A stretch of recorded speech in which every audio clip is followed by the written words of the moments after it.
Assalamualaikum warahmatullahi wabarakatuh. Berjumpa lagi bersama saya Bagali Surang dalam tema menjejak peninggalan rumah tua di zaman Belanda. Pada kesempatan pagi hari ini kita menelusuri rumah tua yang dibangun sejak zaman penjajah Belanda. Juga rumah ini telah banyak ditumbuhi semak berduri dan semak belukar tinggi lainnya karena sudah lama tidak ditempati. Dan kita alhamdulillah ditemani oleh cucu buyutnya yang punya rumah ini. Dan sambil menunjukkan arah jalan ke dalam, uh, beliau menemani kita tidak lama karena beliau ada keperluan mendesak. Jadi setelah beliau menunjukkan tata letak rumah ini, beliau pergi meninggalkan kita sendiri di sini. Maka kita pun lanjut memvideokan rumah tua ini.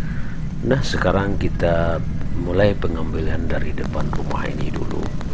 Seperti yang kita lihat, telah banyak tumbuh pohon perdu, semak belukar. Juga dari tekstur bangunannya terdiri dari batu bata, juga tidak menggunakan semen gitu, tapi batu kapur bukit yang diolah dan dibakar sedemikian rupa untuk menggantikan semen zaman sekarang gitu. Nah, betapa besarnya urat kayu yang melingkar di rumah tua ini menandakan alam itu berbicara berapa lama rumah ini tidak dihuni dan ditinggalkan oleh pemiliknya. Nah, sekarang kita lihat dari konsennya gitu, jendela utama rumah ini.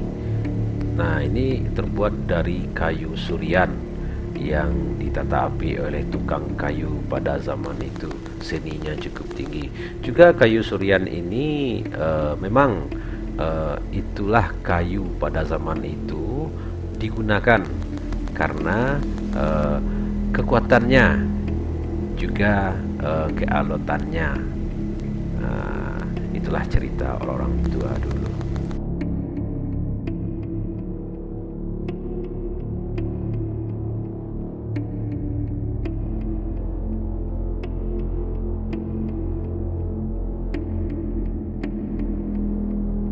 Dan sekarang kita berada di kamar utama atau kamar ruang depan dari rumah ini.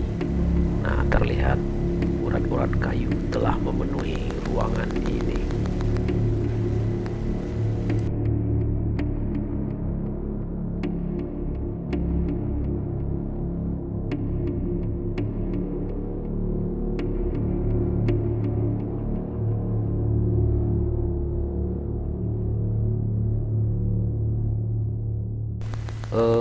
Begitu juga dengan ruang tengah telah ditumbuhi batang kayu. Kalau tidak salah, kalau di kampung ini namanya kayu siriah-siriah. Juga urat-urat beringin telah tumbuh di ruang tengah ini. Nah, kembali kita bercerita ke rumah yang telah lama tinggal ini. Bahkan ada yang bertanya, apakah ada makhluk yang tidak kasat mata berada di sini? Ya, kalau kita menjawab, tentu saja ada. Kenapa? Karena rumah ini telah lama tinggal, juga tidak ditempati, dan urat-urat kayu pun telah tumbuh sedemikian rupa. Jadi bisa saja mereka ada di sini karena telah beradaptasi dengan rumah tua ini. Cuma kita bukan mencari makhluk yang tidak kasat mata, kita cuma mencari sejarah tentang rumah ini.